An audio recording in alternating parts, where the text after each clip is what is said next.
Yes, so I welcome you all in our series, The Vision of Vedas. Okay, and this is brought to you by the Ancient Wisdom series.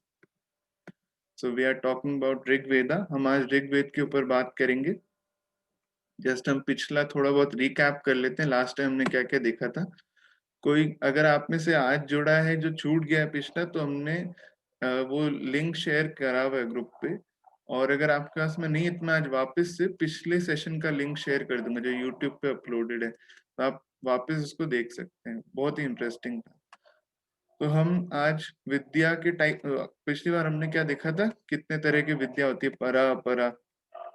Unified field model के बारे में बात किया था, quantum science में, जिससे ये पूरा यूनिवर्स आज की डेट में हम एक्सप्लेन कर सकते हैं कि आखिर कैसा है, आइडिया लगा सकते हैं. वेदों का एक ओवरव्यू लिया था.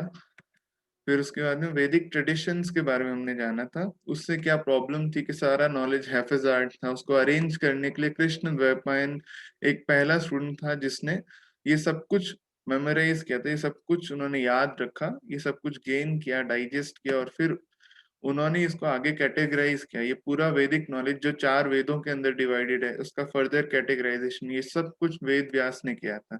इसलिए उन्हें वेद व्यास कहते हैं, because Vyas means diameter, end to end. मैंने लास्ट टाइम रेडियस बताया था, वो गलत है, सॉरी, वो फॉल्ट था, मतलब मेरा ही. वो रेडियस नहीं, डायमीटर को व्यास कहते हैं. तो डायमीटर क्या होता है ना, सर्कल का, जिसको एक एंड से दूसरे एंड का नॉलेज एक एंड से दूसरा एंड इंक्लूडिंग सेंटर, उसको हम डायमीटर कहते हैं. सो कृष्ण द्वैपायन ऐसे थे जिन्हें वेद का एंड टू एंड नॉलेज था, अलोंग विद द सेंटर, यानी कि द ब्रह्मन, जो कॉन्शियसनेस जहाँ से वेद निकले. इसलिए उन्हें वेद व्यास की उपाधि दी गई. कृष्ण द्वैपायन से वेद व्यास कहा गया. फिर आगे हमने देखा था लास्ट टाइम पे कि कैसे वैदिक ट्रेडिशन को क्लासिफाई किया था, वैदिक लिटरेचर को कैसे क्लासिफाई किया था. तो हमने क्या देखा था, 4 पार्ट्स में क्लासिफाइड थे वो. सबसे पहला कौन सा था, संहिता. दूसरा है ब्राह्मण, तीसरा आरण्यक, और चौथा उपनिषद. तो संहिता के अंदर प्योर मंत्र दिए हुए होते हैं जो डायरेक्टली आकाश से सुने हुए हैं. यानी कि जिस स्पेस के अंदर ये नॉलेज एग्जिस्ट करता है, वहां से जो डाउनलोडेड फॉर्म में नॉलेज है वो एग्जैक्टली संहिता के अंदर लिखा गया है. ठीक है, उसको हम संहिता कहते हैं. फिर उसका फर्दर यूज क्या है, उन मंत्रों का क्या मतलब है, क्या कहाँ उन्हें इस्तेमाल किया जाता है, किस तरह से वो क्या बताना चाहते हैं, सब ब्राह्मण में दिया हुआ है. ठीक है. फिर क्या होता है, आरण्यक के अंदर स्पिरिचुअल साइड की बात की गई है. मटेरियलिज्म से हट के जो स्पिरिचुअलिटी की बात होती है वो आरण्यकों से शुरू होती है. सो हर वेद का अपना आरण्यक होता है, ऋग्वेद का भी है. और उसके बाद में जो कंक्लूडिंग चैप्टर्स है उन्हें हम उपनिषद कहते हैं. वो भी स्पिरिचुअल अवेकनिंग या नॉलेज के ऊपर बेस्ड है. सो आज हम क्या देखने वाले हैं, ऋग्वेद का इंट्रोडक्शन लेंगे. फिर हम संहिता के बारे में बात करेंगे, ऋग्वेद संहिता, ऋग्वेद ब्राह्मण, ऋग्वेद का आरण्यक, ऋग्वेद का उपनिषद. ठीक है. और ऋग्वेद का क्या पर्पस है उसके बारे में हम बात करेंगे. तो ये 6 चीजें हम आज देखने वाले हैं. ठीक है. तो हम शुरुआत करते हैं ऋग्वेद के इंट्रोडक्शन से. ठीक है, कि ऋग्वेद आखिर क्या है, उसका इंट्रोडक्शन हम लें. तो देखिए, ऋग का मतलब क्या है. ऋग्वेद में ऋग ऋग जो वर्ड आता है ना, ऋग का मतलब होता है रूट्स, जो जड़ है ना, उसको हम ऋग कहते हैं संस्कृत में. So as the name suggests, it covers the basics of all knowledge available. ठीक है. तो जितने भी नॉलेज है उसका जो बेसिक पार्ट है वो ऋग्वेद है. ठीक है. बेसिक यानी कि जैसे मैं बोल रहा हूँ, ये भाषा है, तो इस लैंग्वेज का बेसिक क्या, अक्षर है. ठीक है. अल्फाबेट्स हैं, व्याकरण है, वो उसका बेसिक हुआ, लैंग्वेज का बेसिक. ठीक है. जैसे जो मैथ्स पढ़ते हैं उनके लिए नंबर्स का, अंक का ज्ञान बेसिक हुआ. ठीक है. तो जो जड़ का जो बेसिक नॉलेज है उसके बिना आगे कुछ भी संभव नहीं है. वो सब कुछ ऋग्वेद के अंदर है, बेसिक साइंसेस है. ठीक है. तो जो भी बेसिक प्रिंसिपल्स इस नेचर में एग्जिस्ट करते हैं वो सब कुछ यहाँ पर दिए गए हैं. तो क्या एग्जाम्पल एक मैं लेता हूँ, बहुत ही अच्छा एग्जाम्पल है, जैसे ऑकस्टिक्स. ऑकस्टिक्स एक साइंस का वो पार्ट है जो म्यूजिक से डील करता है. ठीक है. मतलब हम जो गिटार वगैरह पे म्यूजिक सुनते हैं ना, वो सब ऑकस्टिक्स के अंदर आता है. तो ऑकस्टिक्स का बेस क्या हुआ, बेसिक क्या हुआ उसका, तो उसका बेसिक होगा साउंड वेव्स एंड वाइब्रेशन। ठीक है, कि ध्वनि कैसे निकलती है, कैसे उस गिटार के स्ट्रिंग पे वाइब्रेशंस आती है, और वो कैसे साउंड के फॉर्म में ट्रांसमिट होती है। तो एक तरफ तो गिटार बजाना वो अलग चीज है, लेकिन साउंड की स्टडी करना अलग चीज है। तो ऋग्वेद के अंदर वही चीज है कि जो सबसे बेसिक है साउंड, उसके बारे में बात की गई है। ठीक है, यही सब मैंने अभी आपको बताया था। गिटार बजाना है, उसका बेसिक है गिटार, और उसका बेसिक है साउंड का प्रिंसिपल। ठीक है, ये जो साइंस स्टूडेंट्स हैं उन सब ने 11th 12th में सब कुछ पढ़ा हुआ है। तो बस यही बताने के लिए था कि साउंड का बेसिक, गिटार पे कैसे स्ट्रिंग से वाइब्रेशन निकलती है, हार्मोनिक्स बनते हैं, जिससे हमें साउंड सुनाई देता है। ठीक है, तो वो सारा कुछ ऋग्वेद के अंदर कवर्ड है। प्रिंसिपल्स का जो ज्ञान है वो ऋग्वेद के अंदर। ठीक है, सो ये किसका प्रिंसिपल है, अच्छा बेसिक किसका दे रहा है, तो बेसिक है कॉन्शियसनेस का। ठीक है, कॉन्शियसनेस यानी चेतना का जो बेसिक है वो ऋग्वेद के अंदर दिया हुआ है। तो अच्छा, ये चेतना क्या है इसको भी देख लेते हैं। तो इस पूरे ब्रह्मांड में दो चीजें हमेशा साथ साथ एग्जिस्ट करती है, मैटर एंड एनर्जी, या मैटर एंड कॉन्शियसनेस। ठीक है, जिसके अंदर मैटर क्या है यानी पदार्थ क्या है, जो हम पांच इंद्रियों से महसूस कर सकते हैं, जिसको हम पांच इंद्रियों से जान सकते हैं, वो पदार्थ है। ठीक है, जिसे हम देख सकें, टेस्ट कर सकें, सुन सकें, सूंघ सकें या छू सकें, वो सब पदार्थ के अंदर आते हैं। अच्छा, तो कॉन्शियसनेस क्या हुआ, जो पांच सेंसेस के परे है। ठीक है, चेतना क्या है, जो इन पांच इंद्रियों से परे जो ज्ञान है, जो पांच इंद्रियों के परे महसूस किया जा सकता है, वो चेतना है।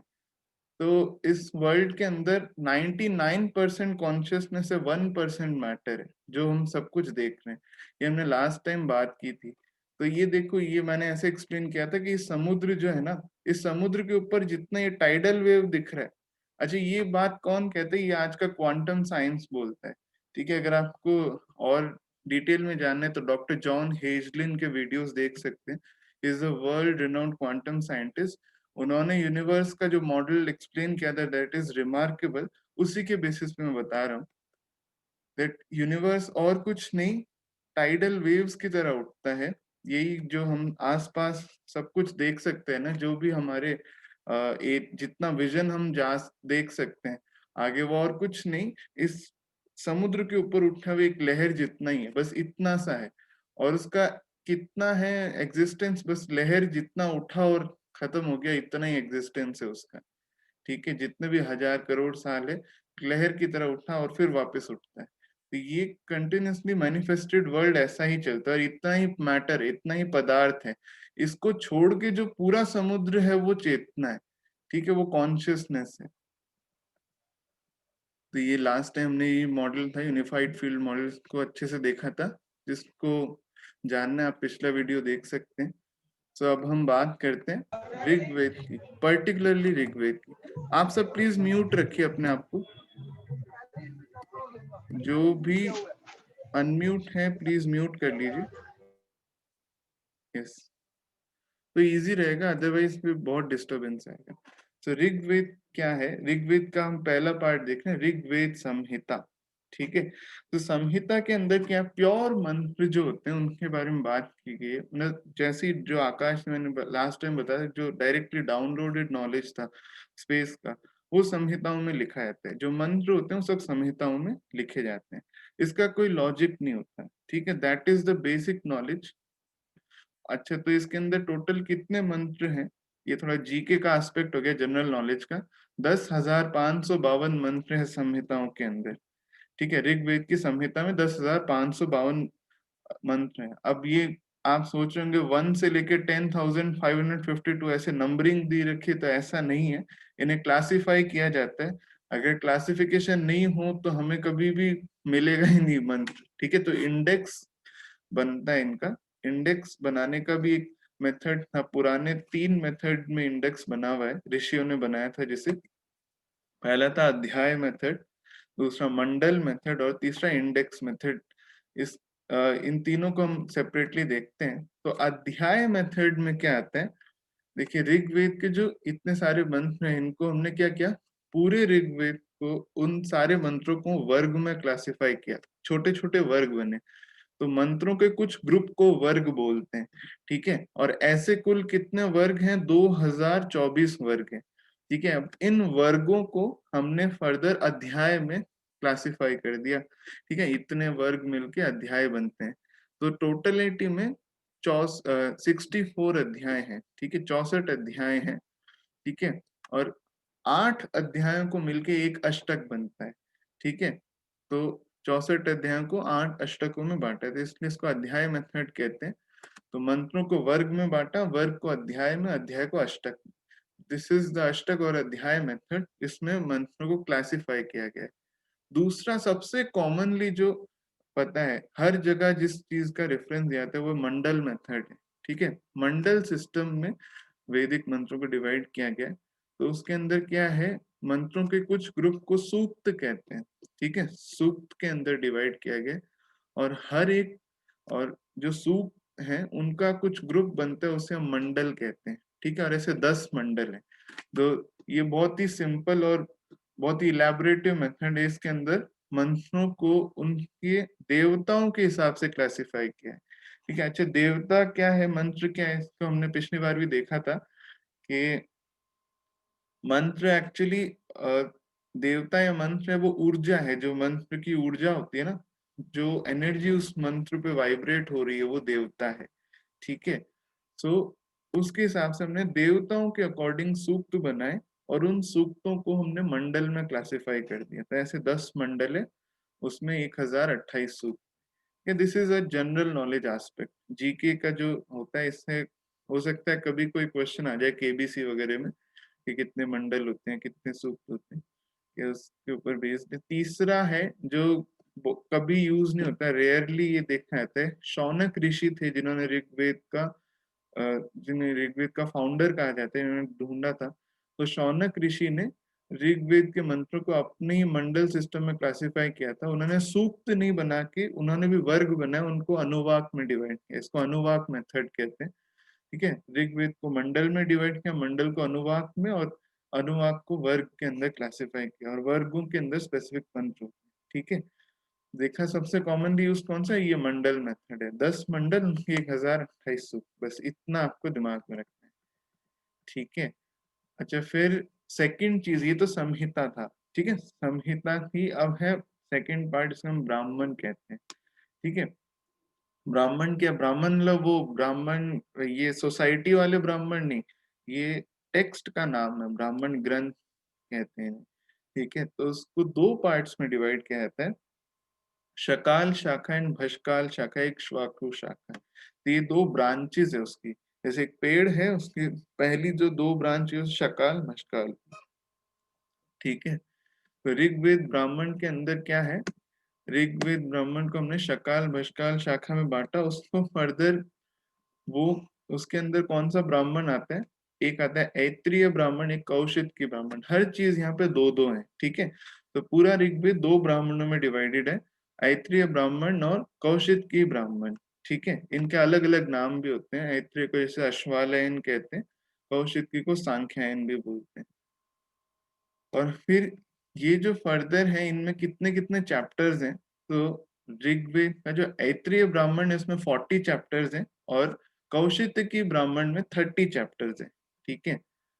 तो ये इन चैप्टर्स का मेन क्लासिफिकेशन क्या, किस चीज पे डील करते हैं। ब्राह्मण ग्रंथ, मैंने लास्ट टाइम बताया था कि ब्राह्मण ग्रंथ जैसे यज्ञ वगैरह करते हैं ना, जो प्रोसीजरल एस्पेक्ट है, जो नॉर्मली जो पंडित्स परफॉर्म करते हैं, और हाउस होल्डर्स जो गृहस्थ लोग परफॉर्म करते हैं, वो सब ब्राह्मण ग्रंथों में दिया हुआ है।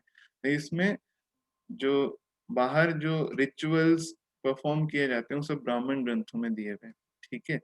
तो इसके अंदर 40 चैप्टर्स हैं, भष्काल शाखा कौशिक की ब्राह्मण के 30 चैप्टर्स हैं।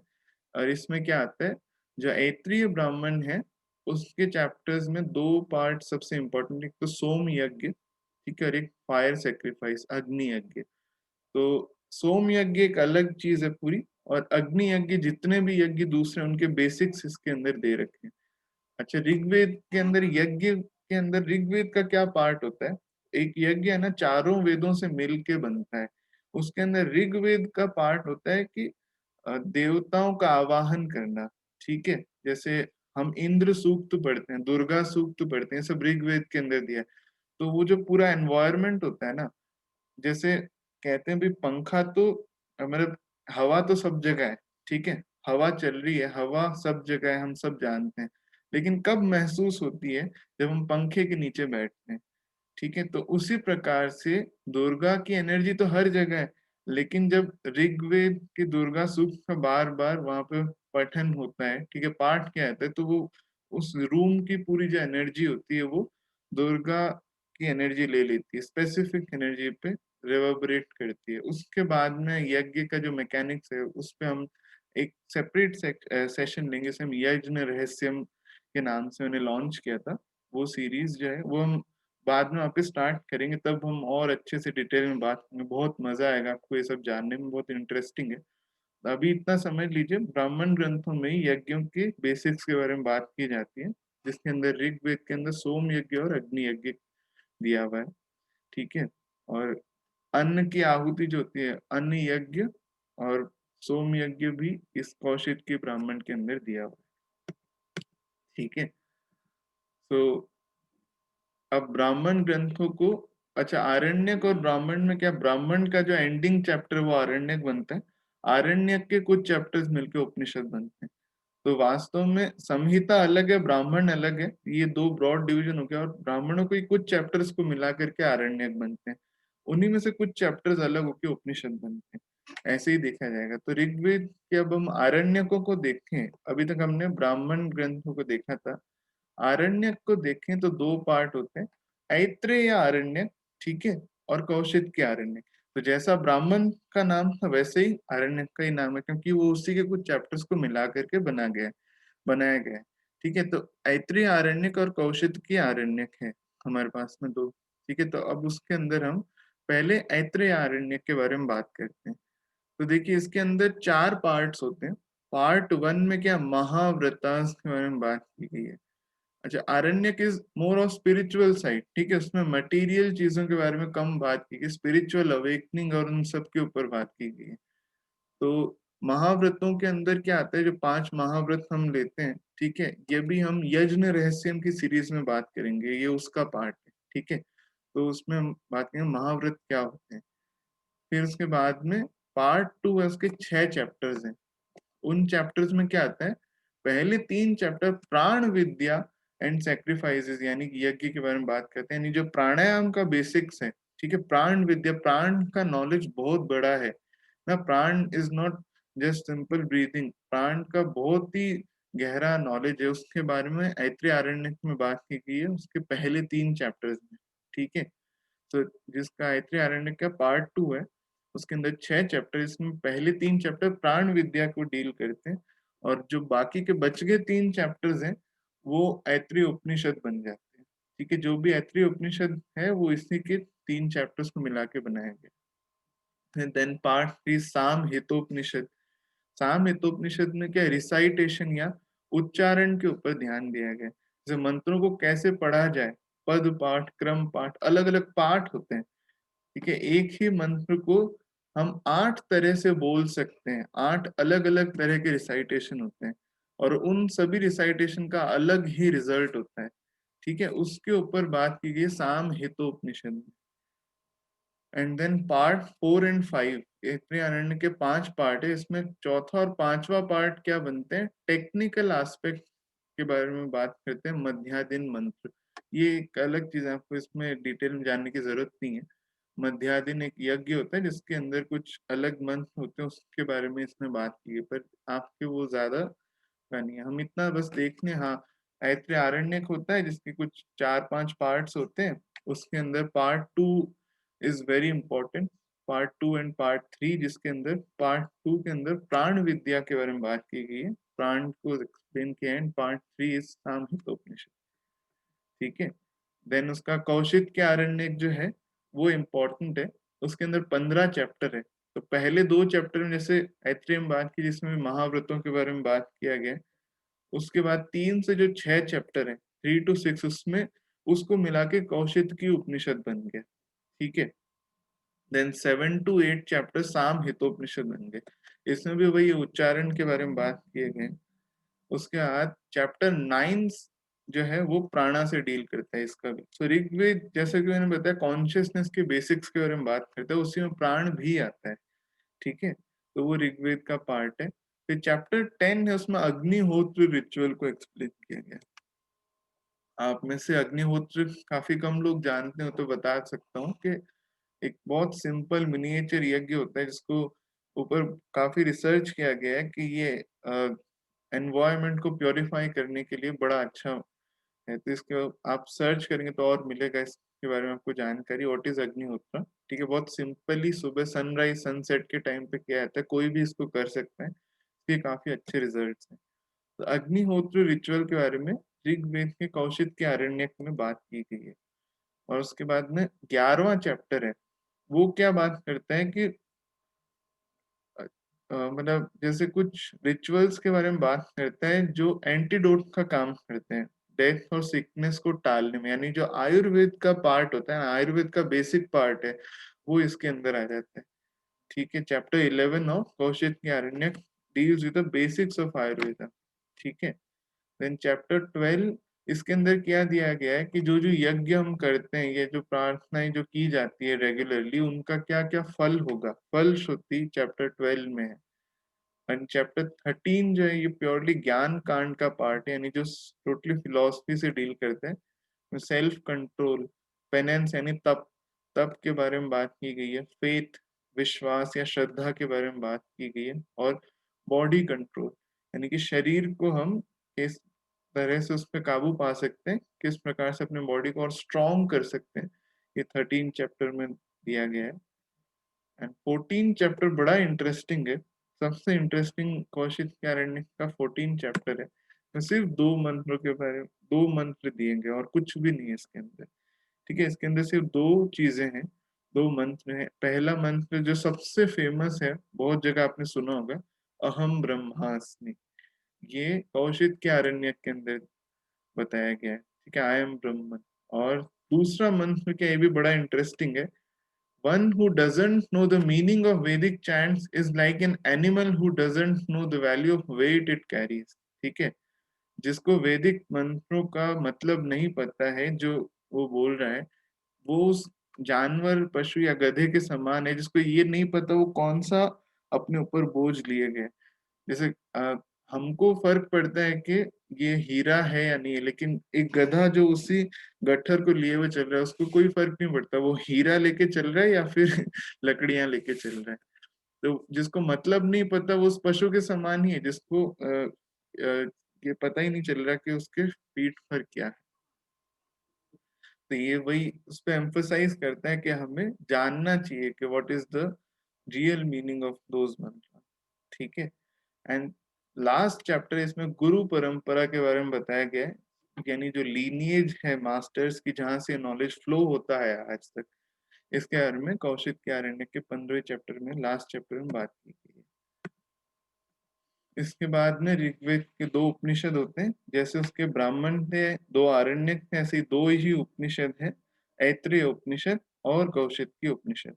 और ये कैसे बनते हैं हमने इनको देखा है, ठीक है। उन्हीं के दो दो चैप्टर्स मिला करके बन जाते हैं। हाँ शशि आंटी आप कुछ कह रहे हैं, बोलिए। आप प्लीज अनम्यूट करके बोलिए। आपने मंत्राज के बारे में बोला ना अभी भैया, हम्म कि मंत्रा की नॉलेज होनी चाहिए कि क्या मंत्रा का मीनिंग है। हम्म। तो ऐसे तो गुरुदेव कहते हैं कि आपको पूरे मंत्राज का नॉलेज रखने की जरूरत नहीं, क्योंकि आपकी चेतना को ऑलरेडी उसकी डाइट है ये मंत्राज की चैंटिंग। हाँ हाँ, नहीं नहीं, वो मीनिंग का मतलब है कि मतलब जैसे ऐसा होता है ना आंटी के, फॉर एग्जाम्पल मुझे पता है ये चीज काम की है, ठीक है, या हाँ मुझे पता है ये चीज काम की नहीं है। मीनिंग का मतलब होता है कि ये नहीं है कि आपको उसका लिटरल मीनिंग पता होना चाहिए, जैसे गायत्री मंत्र उसका लिटरल मीनिंग क्या है वो पता हो नहीं हो कोई बात नहीं, लेकिन हाँ आपको ये पता होना चाहिए उसमें वो क्या बताना चाहता है, क्या किस काम का है, किस जगह वो इशारा कर रहे हैं, ठीक है। ये हमारे लेवल की चीज नहीं है, उसमें जो लिखे गई बात है वो कुछ उन लोगों के ऊपर लिखा गया जो इस साधना के अंदर बहुत ही ज्यादा एडवांस स्टेज में होते हैं, यानी जस्ट एनलाइटनमेंट के डोर पे होते हैं, उन्हीं के लिए वो 2 बातें लिखी गई है। अच्छा अच्छा अच्छा। हाँ। हाँ, बाकी ऐसे मतलब जानना जरूरी नहीं है आपको कि मंत्रों का क्या मतलब होता है, पर हाँ बस इतना पता हो कि काम का है नहीं, यानी विवेक होना चाहिए, सिंपल हम्म। ये चीज। एंड देन उपनिषद भी 2 होते हैं, ऐत्रेय एंड कौशिक की। अगर इनको हम एलैबोरेट करें तो ये बहुत लंबा हो जाएगा, और मैं इतना आपको एक दिन में नहीं कुछ भी बताना चाहता, तो हम कभी और इसको एलैबोरेट करते हुए बताएंगे कि क्या होता है। ठीक है, तो आज का सेशन ये था कि हमने वेद, ऋग्वेद के ऊपर पर्टिकुलरली बात की, that what does it indicates, इसमें क्या क्या है वो देखा।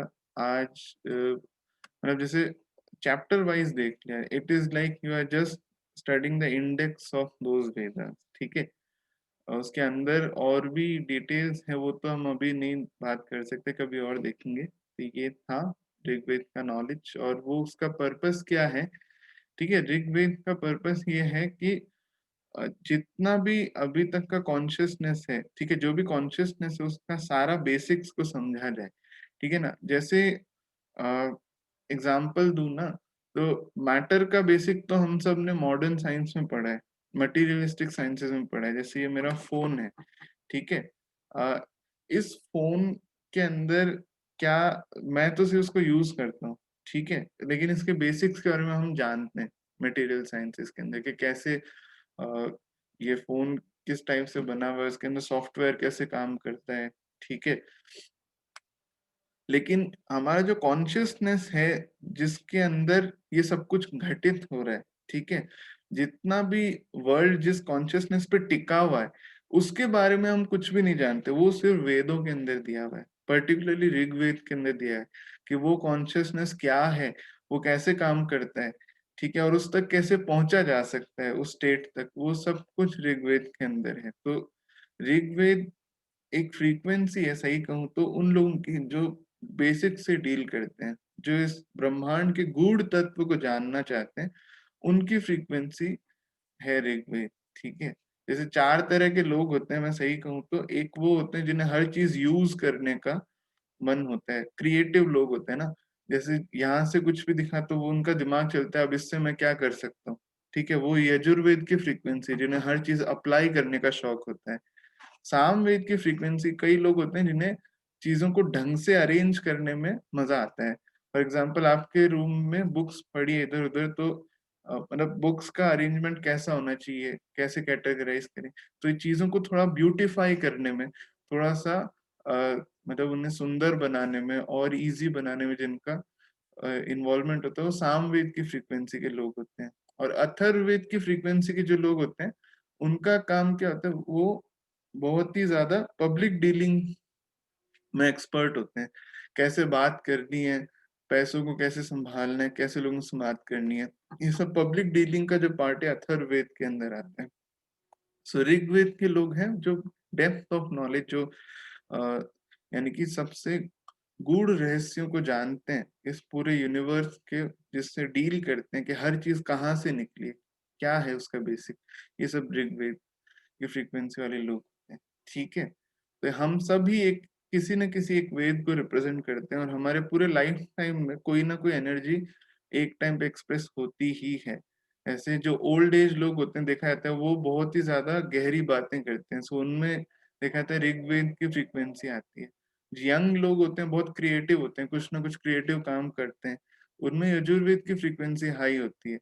अच्छा, कुछ लोग म्यूजिक के अंदर या ऐसी या पोएट्री के अंदर ऐसी चीजें जो हमें एलिवेट करें, जो कि ब्यूटीफुल चीजें होती है, पेंटिंग, आर्ट्स, ये सब सामवेद की फ्रीक्वेंसी के लोग होते हैं। कुछ लोग जो पब्लिक डीलिंग में बड़े एक्सपर्ट लोग होते हैं, ठीक है, एक्सपीरियंस हो जाते हैं, ये सब अथर्ववेद की फ्रीक्वेंसी को रिप्रेजेंट करते हैं। तो हम सब ही एक वेद ही है अपने आप में, किसी न किसी वेद को हम रिप्रेजेंट करते हैं। ठीक है, और उसे और एनहेंस करने का तरीका क्या है, वो है ध्यान, मेडिटेशन। सो जब हम ध्यान करेंगे, मेडिटेट करेंगे, तो हम और अपनी गहराइयों को जानेंगे, और हमारे अंदर जो जो वेद छुपा हुआ है वो अपने आप ही जीवन में व्यक्त होने लग जाए। तो मेडिटेशन से ही सब कुछ हो सकता है। ना। तो योग और ध्यान जो है ये बहुत ही इम्पोर्टेंट एस्पेक्ट है जिससे वेदों को अनुभव किया जा सकता है। ये सिर्फ जानना इंटेलेक्चुअली वो पर्पस ही नहीं है वेदों का, अदरवाइज वो बहुत ही मटेरियलिस्टिक साइंसेस की बात कर चुके होते। उन्होंने चेतना का ज्ञान भी ऐसे डिस्क्राइब किया कि आप उसे अनुभव करो, एक्सपीरियंस करो उसको। इसलिए अगर कहूँ सबसे इम्पोर्टेंट चीज क्या है अगर आपको वेदों को जानने अनुभव करना है, वो है ध्यान करना। मेडिटेशन के बिना आपको चेतना की, कॉन्शियसनेस की गहराई कभी पता नहीं चलेगी। और वही पर्पस है ऋग्वेद का कि आपको कॉन्शियसनेस का नॉलेज हो। इसलिए देखिए ऋग्वेद का पिक्चराइजेशन कैसा है। ऋग्वेद को कैसे पिक्चराइज किया गया, एक गधा है, ठीक है, गधे के सिर वाला आदमी जो माला जप रहा है, ठीक है, एक गधे को माला जपते हुए दिखाया गया है। इसका मतलब कई लोग ऐसे कहते हैं कि ये भी हो सकता है कि ऋग्वेद पढ़ने वाले गधे नहीं, गधा मतलब जिसका बुद्धि या तार्किक बुद्धि, लॉजिकल बुद्धि जीरो हो गई है, ठीक है, जो ज्यादा तर्क नहीं लगाता ये क्यों है क्या है, वो उस स्टेट पर पहुंच गया है जो तर्क से परे है, ठीक है, जो कि इस मतलब लॉजिक से बियॉन्ड है, जिसे वितर्क समाधि कहते हैं, है ना। जो तर्क से परे स्टेट है वहां तक जो पहुंच गया है ना, वो ऋग्वेद का नॉलेज पा सकता है। तो ऐसे ही ऋग्वेद को बताया गया है। ध्यानस्थ अवस्था का एक गधा जो है ना, वो ऋग्वेद को पाता है, यानी जिसके तार्किक बुद्धि एकदम शांत हो गई है, बंद हो गई, और तब उसको परा ज्ञान अनुभव में आता है कि ये यूनिवर्स क्या है, कॉन्शियसनेस क्या है, सब कुछ क्या है। तो एक चीज हमेशा करनी चाहिए, वो है मेडिटेशन या ध्यान। ओके, तो ये था आज का हमारा सेशन। और इसके आगे अगर आप कुछ पूछना चाहें, कोई सवाल है आपका, तो आप पूछ सकते हैं, डेफिनेटली हमारे पास टाइम है। हाँ भैया, ये बताइए, ये आपने ऋग्वेद में बताया ना जो हम्म प्राणायाम का, हम्म प्राणायाम वैसे प्राणायाम नहीं, इसका क्या प्राण है? का प्राण का बेसिक्स के बारे में बात की गई आंटी, प्राणायाम नहीं बताया उसमें। हाँ, प्राण विद्या यानी कि प्राण क्या होता है, 5 तरह के प्राण होते हैं, शरीर में कहाँ कहाँ होते हैं, कैसे उन्हें बढ़ाया जाता है, ठीक है, क्या क्या, ये मतलब उसके बेसिक के बारे में बात की गई है। जो हमारे 5 कोश होते हैं उसमें प्राणमय कोश के पूरा डिस्क्राइब किया है उसके अंदर, अच्छा ठीक अच्छा है, अच्छा। तो उसके बेसिक है, ठीक है। हाँ, लेकिन ऐसा नहीं है, उसमें प्राणायाम का एस्पेक्ट थोड़ा यजुर्वेद के अंदर आता है, क्योंकि वो अप्लाइड पार्ट है उसका, ठीक है। एप्लीकेशन का जितना भी पार्ट है वो यजुर्वेद का है, ठीक है, और बेसिक्स का जितना भी पार्ट है वो ऋग्वेद का है। तो इसके अंदर और वैसे प्राण, प्राणा कैसे, हाँ सॉरी, बोलिए। प्राणा कैसे बढ़ाया जाता है भैया? प्राणायाम से, जो भी प्राणायाम करते हैं उससे प्राण होता है, पर प्राणायाम ढंग से किया होना चाहिए। मतलब ऐसे बस ऐसे नहीं बढ़ने वाला, ऐसे सिर्फ नाक को आपने तकलीफ दी और कुछ नहीं। जब बहुत ही ढंग से किया जाता है तब होता है। जैसे हम 3 स्टेज प्राणायाम करते हैं ना सुदर्शन क्रिया में, हम एकदम हाँ बराबर हाँ। काउंट्स के साथ करते, ब्रीथ इन, 2, 3, 4, तो उससे प्राण बढ़ता है ना, उससे प्राण बैलेंस में आता है। जो तीनों स्टेजेस है जो हम ढंग से करते हैं तो प्राण अपने आप बढ़ जाता है, ठीक है। अच्छा अदरवाइज अगर सिर्फ हम ऐसे करें ना, जैसे कई लोग क्या ऐसा होता है, ब्रीथ इन वो आधा ही लेके बस छोड़ देते हैं, ब्रीथ इन, अब आगे उन्होंने खींचा ही नहीं, उनका जब तक वो बराबर तरीके से नहीं करते हैं, तब तक प्राण नहीं बढ़ता है, ठीक है। ये है प्राण बढ़ाने का तरीका, प्राणायाम जो ढंग से किया जाए। हम्म, बिल्कुल भाई। हम्म। और कोई आप में से जो कुछ कहना चाहिए या कोई सवाल हो आपका, आप पूछ सकते हैं, श्योर।